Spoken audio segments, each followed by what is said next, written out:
नमस्कार दोस्तों, एक बार फिर से स्वागत है आपका हमारे YouTube चैनल इंस्पिरेशन अपडेट पर। दोस्तों, आज हम फिर से आपके लिए एक नई कहानी लेकर हाजिर हैं। तो दोस्तों, अगर आज की वीडियो आपको पसंद आए तो वीडियो को लाइक कर देना, शेयर कर देना, साथ ही चैनल को सब्सक्राइब कर लेना और इसके साथ ही बेल आइकन को भी प्रेस कर देना। दर्शकों, एक समय की बात है जब देवर्षि नारद नारायण नारायण का जाप करते हुए वैकुंठ लोक में आते हैं। तब वे भगवान श्री हरि और माता लक्ष्मी को प्रणाम करते हुए बोले, हे प्रभु, आज मैं जब पृथ्वी लोक पर भ्रमण करने गया था, तब मैंने देखा कि कई सारी नारियां अपने पतिव्रत धर्म का कठोर रूप से पालन कर रही थी। वहीं कुछ स्त्रियां अपने पति की आंखों में धूल झोंक कर अपने पति को धोखा देकर पराये पुरुषों के साथ अनैतिक संबंध बना रही थी। ऐसा क्यों होता है? मैं जानना चाहता हूँ, आखिर सच्ची पतिव्रता स्त्री की पहचान कैसे की जाए? हे प्रभु, उसके अंदर कौन से गुण होते हैं तथा एक चरित्रहीन स्त्री में कौन से अवगुण होते हैं? तब भगवान श्री हरि कहते हैं, हे नारद, आपने समस्त मानव जाति के कल्याण हेतु महत्वपूर्ण प्रश्न किए, किंतु एक स्त्री के मन को समझ पाना किसी के भी बस की बात नहीं है। स्त्री के मन को देवता भी नहीं समझ पाते हैं। आपके इन प्रश्नों के उत्तर देवी लक्ष्मी ही दे सकती है। हे लक्ष्मी, मैं आपसे निवेदन करता हूँ, आप हमारे परम भक्त देवर्षि नारद की जिज्ञासा को शांत कीजिए और उनका मार्गदर्शन कीजिए। तब देवी लक्ष्मी कहती हैं, प्रभु, आपकी आज्ञा से मैं अवश्य ही नारद जी की जिज्ञासा को पूरी करूंगी। हे देवर्षि नारद, जिस भी नारी के अंदर यह तीन लक्षण होते हैं, उस स्त्री का वंश शुद्ध होता है। उसके घर पर लक्ष्मी निवास करती, उस नारी के पति के साथ ही पिता के भी, इन दोनों कुल के लोगों को स्वर्ग की प्राप्ति होती है। जो स्त्रियां पतिव्रता होती हैं, वह मृत्यु के पश्चात विष्णु लोक को प्राप्त करती हैं। पतिव्रता स्त्री की महानता की एक पवित्र कथा सुनाती है। इस कथा का श्रवण करने मात्र से ही व्यक्ति के सभी पाप नष्ट हो जाते हैं। जो व्यक्ति ध्यान मग्न होकर इस कथा को सुनता है, भगवान उसके अपराधों को माफ कर देते हैं। इसलिए प्रत्येक मनुष्य को इस कथा को ध्यान से सुनना चाहिए। मित्रों, देवी लक्ष्मी कहती हैं, हे देवर्षि नारद, प्राचीन काल की बात है। मध्य देश में एक अत्यंत सुंदर नगरी थी। उसमें एक पतिव्रता ब्राह्मणी रहती थी। उसका नाम सैव्या था। सैव्या का पति पिछले जन्म के पाप कर्मों के कारण इस जन्म में कोढ़ी हो गया था, अर्थात उसे कोढ़ का रोग हो गया था। उसके शरीर में बहुत सारे जख्म हो गए थे, जिनसे सदा ही पस और मवाद निकलता रहता था। अपने पति की ऐसी दुर्गति देखकर भी सभ्या ने अपने पति का साथ नहीं छोड़ा और निर्मल भाव से वह अपने पति की सदा सेवा करती रहती थी। पति के मन में जो भी इच्छा होती, उसे वह नारी अपनी शक्ति के अनुसार अवश्य ही पूर्ण करने का प्रयास करती थी। सभ्या प्रतिदिन देव पूजा की तरह ही अपने पति की पूजा करती थी और अपने मन की सभी इच्छाओं का त्याग करके अपने पति के प्रति विशेष स्नेह रखती थी। दोस्तों, देवी लक्ष्मी कहती हैं, हे देवर्षि नारद, फिर एक दिन सभ्या के पति को रास्ते से जाती हुई एक अत्यंत सुंदर वेश्या दिखाई दी।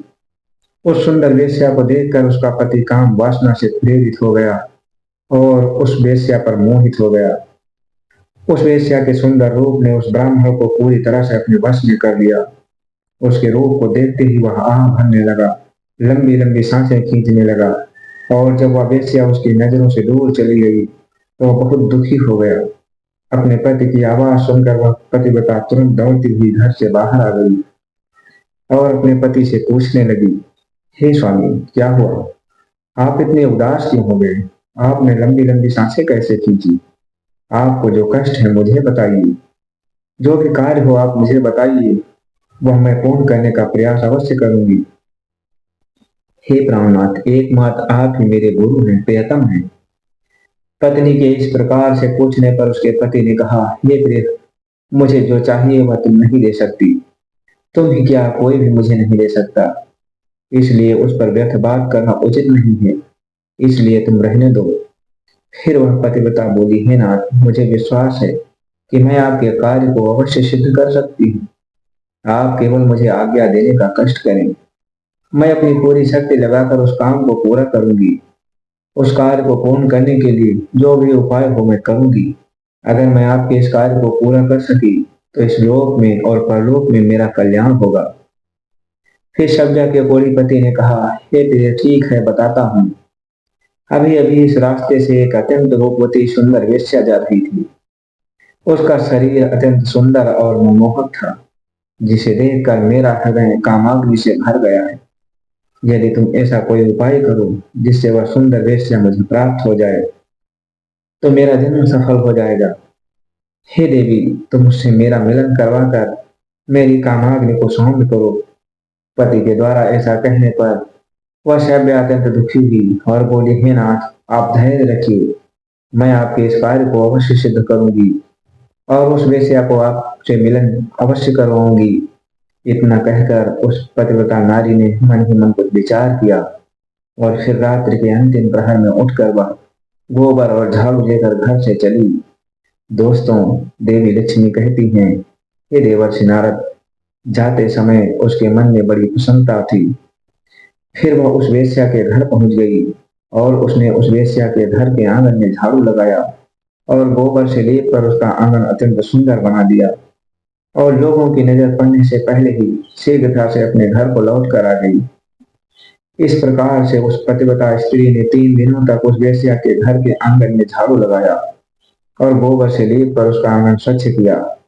उधर वो वेश्या अपने आंगन को देखकर अपने सेवकों से पूछने लगी, अरे वाह, आज आंगन की इतनी बढ़िया सफाई किसने की है? जिसने भी मेरा आंगन स्वच्छ किया है, मैं उसकी इच्छा पूर्ण करूंगी। फिर वेश्या के नौकरों ने कहा कि आंगन की सफाई तो हमने नहीं की, हमारे जानने से पहले ही कोई इस आंगन की सफाई करके चला जाता है। नौकरों की बात सुनकर वेश्या को बड़ा आश्चर्य हुआ और वह सोचने लगी कि आखिर कौन आकर उसके घर के आंगन को साफ कर रहा है। फिर उसने जानने के लिए रात भर जागती रही और छिप कर देखने लगी। तभी उसने देखा कि रात्रि के अंतिम प्रहर में ब्राह्मणी आकर उसके घर के आंगन को साफ कर रही थी। दोस्तों, देवी लक्ष्मी कहती हैं, हे देवर्षि, ब्राह्मणी को देखते ही वह वेश्या बोली, हे देवी, आप यह क्या कर रही हो? क्यों मुझ पापी स्त्री के घर का आंगन साफ कर रही हो? मुझे क्षमा करो, आप यह काम मत करो। इतना कहकर उस वेश्या ने उस ब्राह्मणी के पैर पकड़ लिए और कहा, हे पतिव्रते, आप क्यों मेरी आयु, यश, संपत्ति, कीर्ति का विनाश करने की चेष्टा कर रही हो? मैंने कौन सा अपराध किया है? हे साध्वी, आपको जो चाहिए वह मांगो, मैं बिना सोचे ही आपको दे दूंगी, किंतु आपको यह कार्य शोभा नहीं देता है।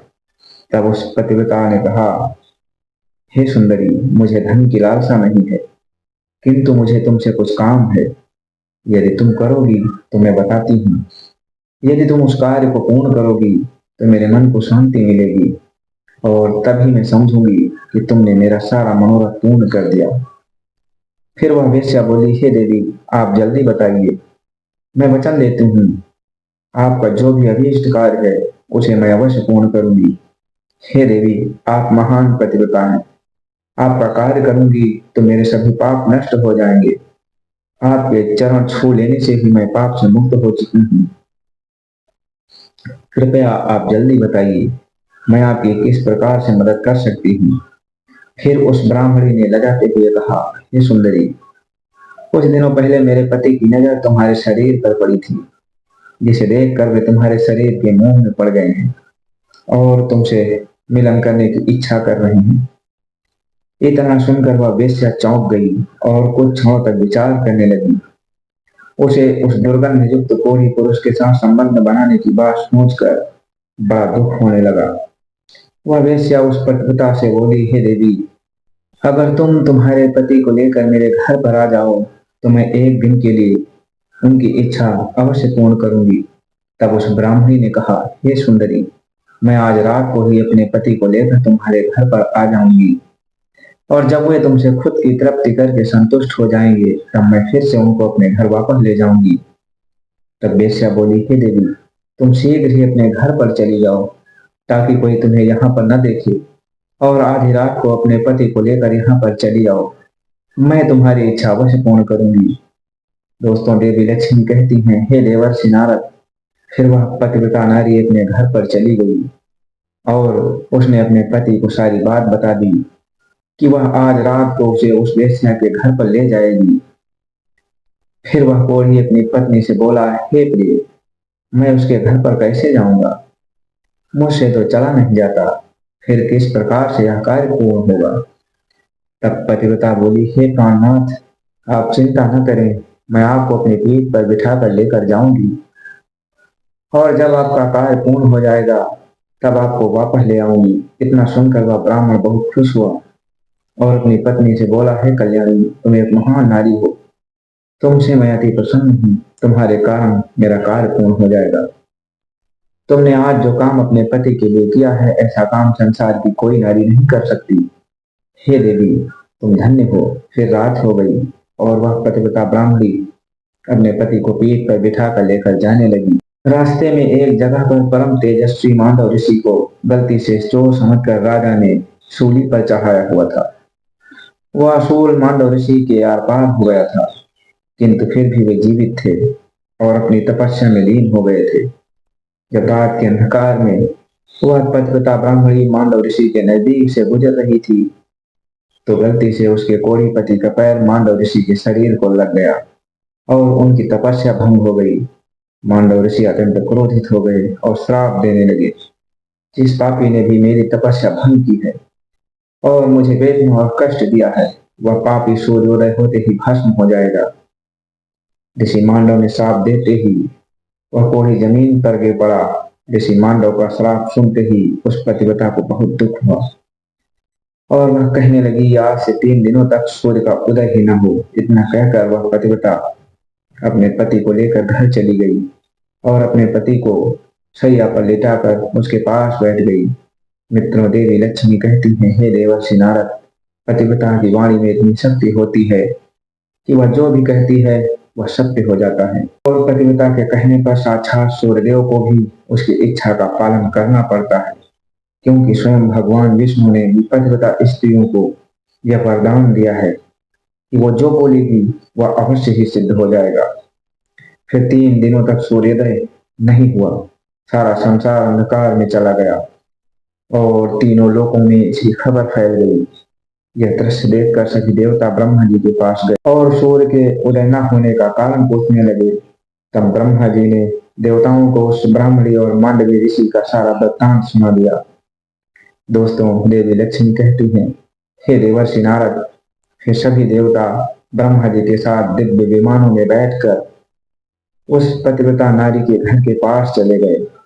ब्रह्मा जी ने उस पतिव्रता नारी से कहा, हे माता, तुम्हारे कहने से सूर्य का उदय होना रुक गया है, जिससे संपूर्ण सृष्टि खतरे में आ गई है। प्राणियों का जीवन दुष्कर हो गया है। तुम कृपा करके अपने वचन पीछे ले लो और सूर्य का उदय होने दो। फिर उस पतिव्रता ने कहा, हे भगवान, एकमात्र मेरे पति ही मेरे गुरु हैं, या मेरे लिए संपूर्ण लोकों से बढ़कर हैं, और सूर्योदय होते ही मेरे पति की मृत्यु हो जाएगी, क्योंकि मांडव मुनि ने ऐसा श्राप दिया है। मैंने किसी लोभ में, क्रोध में तथा मोह में आकर ऐसा नहीं किया है। मैं केवल अपने पति के प्राणों की रक्षा करना चाहती हूँ। फिर ब्रह्मा जी ने कहा, हे माता, तुम्हारे पति की आयु इतनी ही थी, उसकी मृत्यु से पृथ्वी का कल्याण होगा। तुम अपने पति के प्राण जाने दो, इससे तुम्हें बहुत पुण्य मिलेगा। फिर वह पतिव्रता बोली, हे देव, पति का त्याग करके मुझे किसी भी लोक में सुख की प्राप्ति नहीं होगी। मेरे पति मेरे लिए ईश्वर है, इसलिए मैं उनका त्याग नहीं कर सकती। फिर ब्रह्मदेव ने कहा, हे कल्याणी, तुम्हारे इस पतिव्रता धर्म से मैं बहुत प्रसन्न हूँ। तुम अभी इस हट को छोड़ दो और सूर्य का उदय होने दो, जिससे सारा संसार स्वस्थ हो जाएगा और हमारे आशीर्वाद से तुम्हारा कोढ़ी पति भी कामदेव के समान सुंदर हो जाएगा। दोस्तों, देवी लक्ष्मी कहती हैं, हे देवर्षि नारद, ब्रह्मा जी द्वारा ऐसा कहने पर उस पतिव्रता ने थोड़ी देर विचार किया और उसके बाद हाँ कहकर स्वीकृति दे दी, और फिर सूर्य का उदय हुआ। फिर मांडव मुनि के श्राप के कारण तुरंत ही उसका पति जलकर भस्म हो गया और फिर उसकी राख से अत्यंत सुंदर कामदेव का समान रूप वाला उसका पति बाहर आकर खड़ा हो गया। यह चमत्कार देखकर वह पतिव्रता अत्यंत प्रसन्न हुई और फिर स्वर्गलोक से एक अत्यंत तेजस्वी विमान आया और वह पतिव्रता नारी अपने पति के साथ बैठकर स्वर्गलोक को चली गई। दोस्तों, देवी लक्ष्मी कहती हैं, हे देवर्षि नारद, इस प्रकार से पतिव्रता नारी संसार को भी नष्ट करने की शक्ति होती है। पतिव्रता नारी के सामने बड़े बड़े देवताओं को भी झुकना पड़ता है। तो मित्रों, उम्मीद है आपको यह कथा पसंद आई होगी। अगर यह वीडियो आपको पसंद आई हो तो कमेंट करके अवश्य बताएं। साथ ही वीडियो को लाइक करें और शेयर जरूर करें और कमेंट में जय श्री हरि विष्णु और जय मां लक्ष्मी अवश्य लिखें। साथ ही चैनल को सब्सक्राइब करें। आप सभी का धन्यवाद। मिलते हैं अगली वीडियो में। नमस्कार।